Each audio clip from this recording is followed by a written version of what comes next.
With regards to amendment number 24, this is something which I have discussed with the Minister on repeated occasions. In actual fact, I think it's a little bit disappointing that I had to table amendments to last year's finance bill to try and get this addressed, and here we are this year, and I still have to table amendments to do it all over again. Now, the roots of this issue lie in the construction of the property tax legislation and the inadequate provision given to the exemption for homes affected by pyrite.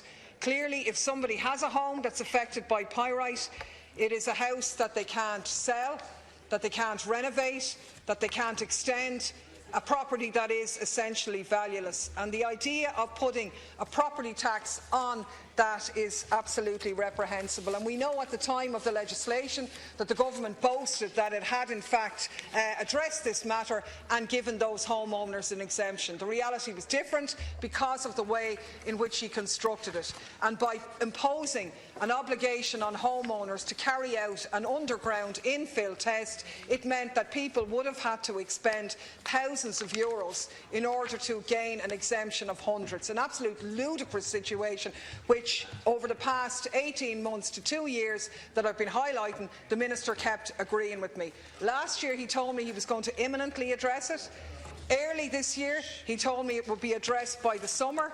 And of course, in the last month or so, in the run-up to the budget, he told me it would be addressed soon. And in the budget, he made a great announcement that this was finally going to be addressed. And in actual fact, we discussed it last week, where he told me it was on its way to being addressed. That he is bringing in measures which he's instructed Revenue to implement straight away, in advance of guidelines being issued towards the end of the month and legislation following. Well, I can tell the Minister that as of yesterday, some residents from my area who took his advice and contacted Revenue on the basis that they had been advised to bring in the new changes were told that they couldn't gain the exemption, and it didn't do them any good at all, which is why I'm moving legislation now at this.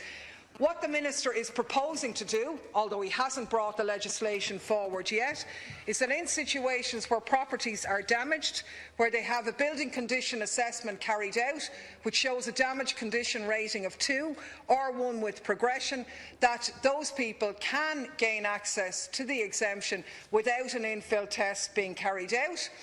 If the Pyrite Remediation Board has accepted their cases, or an insurance company, or in instances that they will accept a self-assessment. So I want to put it on the record again that as of yesterday, Revenue were not accepting a self-assessment, and that self-assessment is essentially the homeowner saying, I've had a BCA carried out, the damage is extreme, and I can tell you now that as a result I can't sell my property, it's essentially valueless. So that is, in any case, even if he had brought forward the legislation, which he haven't, I don't actually think that it's good enough. And what my amendment seeks to do, I think it does in a far simpler way. It in essence says that where a property has damage, if it's in an area that's known to have pyrite, well then an infill test is not needed and shouldn't have to be carried out. But it also addresses the shortfall in the government's legislation that at the moment, even if people can access the exemption, they only get it for 3 years. I don't think that's good enough. And what my amendment seeks to do is to provide that exemption for a period of 5 years in cases of properties which have a damage condition rating of 2 and which in essence have been accepted onto the remediation scheme or have been remediated, that they would get that exemption for 5 years. In the case of all other homeowners who haven't reached that level of damage, who haven't been given a commitment that their properties will be remediated, that exemption should be indefinite until the property is fixed. Why would you put a barrier of 3 years on it? It's just not good enough, and it's on that basis that I'm moving this amendment.